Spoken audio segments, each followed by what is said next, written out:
Alors ça, je ne sais pas si vous... Est-ce qu'il y en a qui connaissent le fait de mettre en parallèle les phrases dans une revue de la littérature? Est-ce que vous y voyez un intérêt ou pas? Est-ce que ça vous parle déjà? Est-ce que vous avez entendu parler de ça? Est-ce que vos professeurs vous ont parlé de démarche en parallèle ou de parallélisme? Non. Non. Non, jamais. Ouais, tout à fait, ouais. Donc vous allez découvrir ça ce soir. C'est intéressant parce que souvent, on construit nos phrases de manière non parallèle et ça déforme un petit peu la structure de la phrase.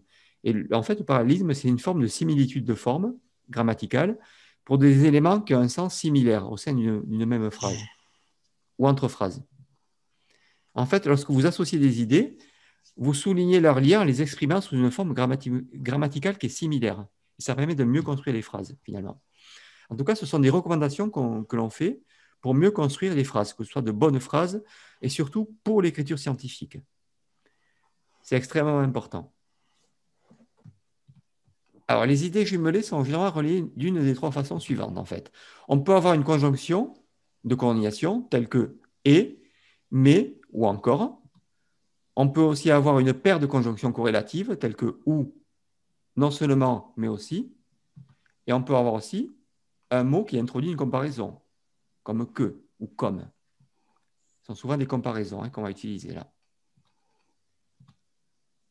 Alors, vous lisez cette phrase, à votre avis, alors, elle est mal formulée, cette phrase. Les fusions posent un certain nombre de problèmes connexes, culturels, financiers et de technologie. Comment on pourrait mieux la formuler pour qu'elle soit mise en forme parallèle? Donc, vous allez travailler, je vous laisse travailler. Qu'est-ce qui coince un petit peu dans cette phrase pour qu'elle soit dite non parallèle pour le moment? Non, le principe de voir, c'est qu'on va essayer de chercher à construire des phrases qui soient parallèles. C'est-à-dire que dans tout le long de la phrase, il faut qu'il y ait un parallélisme, en fait, qu'il n'y ait pas de rupture, qu'elle soit cohérente et parallèle. C'est comme ça qu'on fait de meilleures phrases scientifiques, en tout cas. C'est ça. C'est ça le truc. Les fusions posent un certain nombre de problèmes connexes, culturels, financiers et technologiques pour être en fait dans la poursuite de la phrase. Parce que si on met et de technologie, parce que culturel et financier, voilà, on est dans l'adjectif et on va renominaliser après. Alors que là, on est uniquement dans les adjectifs culturels, financiers et technologiques. D'accord? Il n'y a pas de rupture. C'est ça le parallélisme en fait. Vous avez compris l'intérêt? Oui. Oui. Et ça, Oui. ce parallélisme-là, il est valable en français et en anglais. Je pense qu'il est même encore plus valable en langue anglaise. Il faut absolument trouver des parallélismes qui marquent plus le lecteur. D'accord? On va trouver d'autres exemples. On va travailler autre chose. Là, vous allez me dire, les employés de l'entrepôt d'Amazon contrôlent les marchandises, rédigent les commandes de livraison et vont facturer les clients. Comment on pourrait mieux formuler cette phrase pour qu'elle soit plus parallèle, on va dire? Je vous fais bosser ce soir. Hein. Le but, c'est d'arriver, voilà, c'est que les employés de l'entrepôt d'Amazon contrôlent les marchandises, rédigent les commandes à livrer et facturent les clients. Donc, on reste en fait sur les mêmes verbes, on va les conjuguer de la même manière, en fait, qu'il n'y ait pas de rupture. C'est ça la mise en parallèle. C'est tout à fait ça, absolument. Et parfois, ce n'est pas logique. On n'a pas cette logique parfois d'être dans la continuité. On cherche des ruptures, en fait. Parce que contrôle les marchandises, rédige les commandes et vont livrer les clients. Oui, mais là, il y a une rupture. Il y a déjà même une rupture avant, déjà. Tandis que là, la phrase est tout à fait homogène, je trouve.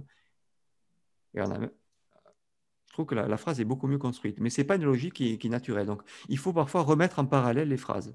Il faut se dire, est-ce qu'elle est en parallèle ou pas? Non, bien. Bravo. Autre exemple, la fusion de deux sociétés est beaucoup plus compliquée que la fusion de deux PME. Alors là, la fusion de deux sociétés est beaucoup plus compliquée que la fusion de deux PME. Voilà. Alors, fusionner deux sociétés est beaucoup plus compliqué que de fusionner deux PME. Exactement. On va verbaliser, là, on va mettre en verbe, on va enlever les nominalisations et ça permet d'équilibrer la phrase de manière parallèle. Absolument, tout à fait. Bravo. Alors, ça, c'est une logique à acquérir. Je sais que ce n'est pas facile. Il y a une logique d'action, on va dire. Dans les verbes, il y a une logique d'action qu'il n'y a pas dans les noms, en fait. C'est ça qui est embêtant. Oui. Alors que les verbes sont dans l'action. D'accord? Oui. Oui. Ouais, ouais, c'est pour ça. Là, je ne rentre pas dans l'œuvre littéraire. On n'est pas dans tout ce qui est littéraire. Hein. Tout ce qui est plus joli littérairement. Ce n'est pas du tout ça que je veux dire. Hein. Mais on est plutôt dans l'action et dans la construction. C'est ça qui est important. Vous avez compris le principe, en tout cas. Bravo. Donc, évitez ce que je disais, éviter d'utiliser les nominalisations, le fait d'utiliser trop de noms. Quand on peut justement les enlever, c'est beaucoup mieux. Alors, qu'est-ce que c'était ça? Exemple, oui, le marketing doit examiner si le plan est réalisable, pratique et s'il est possible. C'est mieux de faire comme ça finalement, parce que ça allège la phrase. Et on voit qu'il n'y a pas de rupture, quoi. Ouais, ouais. Alors, celui-là, c'est un petit peu plus compliqué, c'est le dernier. Là, vous allez faire un remue-ménage. Quelle heure il est? 8 heures. Je vous demande un lundi, 8 heures de vous. Essayez de bien la formuler, cette phrase. Elle n'est pas évidente, je sais. Alors, la réponse est finalement, le conférencier s'attendait à ce que les étudiants fassent une présentation, utilisent PowerPoint et répondent. On est un peu dans la même construction de la phrase tout à l'heure, hein, où on a en fait les trois verbes qui s'enchaînent au présent, et ça fluidifie la phrase, je trouve. Parce que la phrase est un peu plus complexe que les autres, on va dire, peut-être. Ouais. Et justement, plus les phrases sont complexes, plus ça vaut la peine peut-être de s'y attarder, de voir si on ne peut pas les reformuler et de les rééquilibrer, en fait, de les mettre en parallèle. C'est vrai que s'attendait à ce que les étudiants, c'est extrêmement lourd. Hein. Ouais, on schématise, on fluidifie les idées, absolument.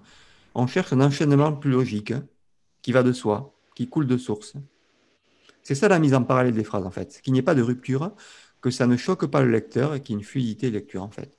Et surtout dans la compréhension, pas que de lecture agréable, parce qu'il y a une agréabilité de la lecture, mais aussi dans la compréhension, que ça facilite la compréhension de la phrase. C'est ça qu'on cherche chez le lecteur et qui nous lit. OK sur ça? Donc des variantes sont possibles, c'est juste un exemple possible. Mais tout ce que vous avez dit, là, c'était pertinent. Hein. Bravo à tous et tous. Alors, oui, ce que je voulais vous dire aussi, c'est d'éviter les nominalisations dans votre vie de la littérature. On en a parlé. Hein. Il faut vraiment essayer d'éviter la surutilisation de ces nominalisations, tous ces noms qui sont ajoutés de manière trop brute. Préférez plutôt l'usage de verbes qui, justement, montrent l'action de la phrase plutôt que des noms qui sont vraiment trop lourds parfois et qui alourdissent la phrase. Ça vaut en français et en anglais. On appelle ça la nominalisation, le fait de mettre trop de noms. D'accord? Et cet exemple-là, on le trouve là, on le retrouve dans ce que j'avais dit là. Hein. D'accord? C'est ça, hein? Voilà, il vaut mieux. La fusion, parfois les noms sont beaucoup plus longs que la fusion et il vaut mieux utiliser le verbe, ok? Qui est plus fluide, qui montre l'action de la phrase. Voilà, c'est terminé pour aujourd'hui. Je vous invite à liker la vidéo si vous l'avez appréciée et à vous abonner à cette chaîne en cliquant sur le bouton s'abonner. Je vous dis à très bientôt pour une nouvelle vidéo. Merci.